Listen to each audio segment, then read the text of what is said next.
And that time he forgot to put on his jersey for a game in the 2012 Olympics. Take a look. Drives, gets inside, finds Davis for the slam. Davis' second and third effort overpowers the Heat. An avalanche here from the Lakers in game one. Just the moment I waited for in my entire career, and now I'm here, so maximize the opportunity. It wasn't a short road for you to get here. Yep. You played 7 years in the league. You only made the playoffs twice. You never made it out of the second round. Yep.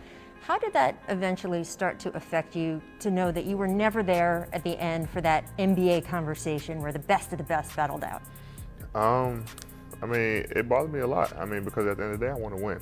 I want to be able to compete for championships on a consistent basis. I want to be able to have those battles with the league's elite, and to do it, in later rounds, the Western Conference Finals, the finals. That's where it really kicks in, and really where you can make a name for yourself. Your parents just got out of quarantine here in the bubble. Yep. With all of the things along the way that they sacrificed for you, what does it mean to you to have them here, and what's it going to mean to them to see you out on that floor? It means a lot, especially to my dad. I mean, my mom she's a fan, obviously, but my dad really gets into it. Like, he's like, we got to find a way to get in this bubble.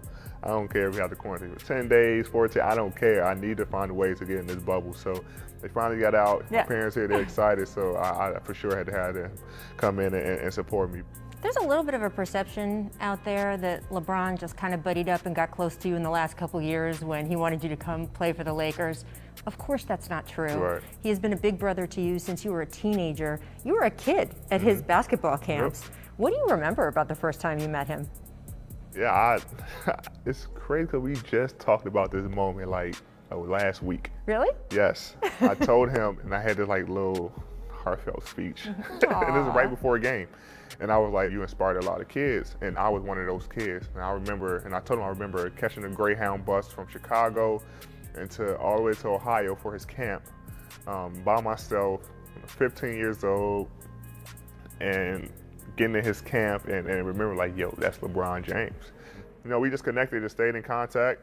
Anytime I had a question for him, he'll respond very quickly, and and we'll talk it out, and he always made sure I was good. You played in the Olympics with LeBron. You also played in the Olympics in 2012 with Kobe, Yep. who really took a shine to you. There is a great story I remember from then. You guys were blowing some team out. Yep. And Nigeria. Coach Yep. K is finally going to put the kid in, right? Yep. You're going to finally get your shot. Can you explain what happened and then Yeah. what Kobe said? Yeah, we're playing Nigeria, and it's crazy because the guys on the team, Bron, Melo, Chris Paul, Kobe, Tyson Chandler, Kevin Love, Andre Iguodala, these were the guys. They have 12 guys, but 10 really play. Right. And the other 2 guys they bring along just in case. And me and James Harden was those guys. Mm-hmm. And so I remember we going up, we were winning 60, or it was a crazy blowout.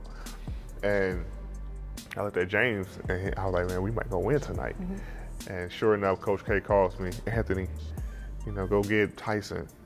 And I run over, I'm like, yes. Run over to the scores table, and we had half zip hoodies, half zip sweatshirts that we usually wear. So I zipped it fully down, and as I'm getting ready to take off, I look inside and I just saw a white shirt underneath. No jersey. No jersey. And so I zip it back up, and I'm running back, and I'm like, Coach, I can't get in. I forgot my jersey. But I'm kind of whispering to him because I don't want everybody to know. You don't want Kobe Bryant to know. Yeah. Kobe's like, what are you doing? Right. Go get in the game. This is your time. This is your moment. And I'm like, I don't have my jersey. And he was like, wait, what? And that's the picture you see with him looking inside my shirt and saying nothing. We're laughing, and I was so embarrassed. So I'm like, this is my moment to impress all the guys I looked up to. Go out here and show them what I can do.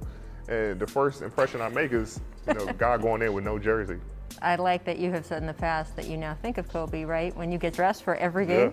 Yeah. Make sure I got my jersey on. Put everything on. I always check and hit my chest, knowing, all right, I'm good to go. Always. this Lakers team has dedicated the postseason to Kobe Bryant. You guys even have uniforms, the Black Mamba snakeskin uniforms. What does that mean to you to be dedicating this to Kobe? It means a lot.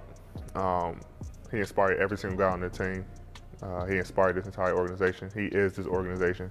But when we put those jerseys on, we for sure play with an extra energy and effort, because we know that we can't lose in those jerseys. It's like a pride. We cannot lose in those jerseys, and not from a cockiness standpoint, but more so like if we lose in those jerseys, we just feel like we letting him down. We just want to make him proud.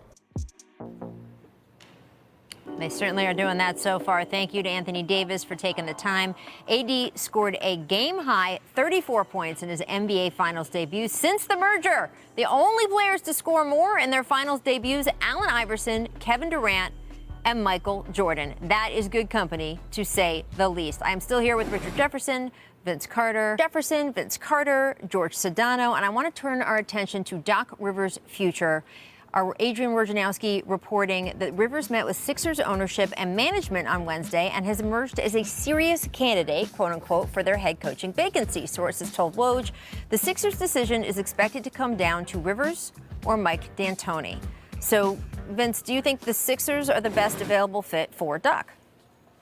I said last week, I thought Doc Rivers was a nice fit either in Philadelphia or the Pelicans, because I mean, he's proven. Yes, he hasn't gotten his teams into the finals, but he's a teacher, he's a mentor, a former player who's just been great with guys, and I think he's a guy that I think will earn respect. And I think the demanding will take care of itself, and it also helped with free agency. I mean, you walk in.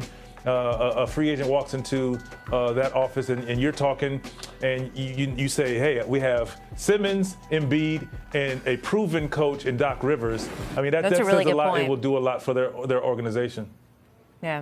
Let me say this. Between those two coaches, and this is no disrespect, I know D'Antoni has gotten some heat because he hasn't won a championship and kind of the style he plays. There is nothing about the Philadelphia 76er job that says D'Antoni. Right? He doesn't typically use bigs, Right. And you have Joel Embiid, one of the best bigs in the league. He likes guys that can shoot threes. That is not what Ben Simmons does. So there is nothing about this job that screams D'Antoni, in my opinion. So, Doc Rivers is proven. They are both proven, great head coaches, but I'm just trying to figure out what he did in Houston, what what D'Antoni did in Phoenix screams that he would fit well with Ben Simmons and Joel Embiid when there's already questions about how well they can play together. Now you're adding a coach that doesn't ever use those two types of players. So for me, Correct. It's Doc Rivers, and especially if we're comparing the two. Rachel, I would say in the short term, I think it makes sense for a Doc Rivers Philadelphia 76ers marriage. First of all, it's in the Eastern Conference. The bottom of the Eastern Conference is nowhere near as competitive as the West is, right? So there's that part of the equation that helps you get wins. You have two unbelievably talented players, as Richard and Vince have discussed. The question is, can they play together, right? There's been less and less people believing that they can. Now, I think a lot of that also has coincided with less and less shooting around them. If you look at their team 2 years ago when they had J.J. Redick and Marco Bellinelli and Ersan Ilyasova, it was certainly a lot better for them when they were on the floor. The problem is, can they get along, right? Keith Pompey of the Philadelphia Inquirer mentioned in his blog post that they don't necessarily get along. Can Doc bring them together? That's an extra layer of stuff that you have to deal with going into this. I actually think long term, I'd love to see Doc in New Orleans because I think Zion needs a mentor like Doc. I think David Griffin wants to be in the playoffs yesterday. And they've got a good combination of young guys and veteran guys alike that can make that team more competitive quickly, right? And Doc is probably the guy that would get them over that hump. All I hear is more money for Doc when there's a lot of people. When there's a bidding war. Congratulations, Doc. Exactly. The rich get richer. Right. So, Vince, I'm going to see if this time Richard can finish the alley-oop, unlike when we all talked about this at the beginning of the week. Richard, what do I say is the best job available right now? The New Orleans Pelicans, ladies and There gentlemen. you go. Take the Pelicans job. Anyone out there, if you are offered the Pelicans job, Take the Pelicans Take the job. Pelicans This job. is the best job of the jobs available. Zion Williamson, a ton of other young talent, everything the Lakers have that they pushed into the table for Anthony Davis, which was worth it for them. Still, that was a lot of talent going out the door to New Orleans. Expectations are, can you make the playoffs this year as opposed to what they would be in some other cities? And you have a really good team dynamic with some of those players who like working together. So take the Pelicans job if it is offered to you. That's all I'm saying. George Sedano, thank you so much for joining us. We will check in with you as this series progresses to see how your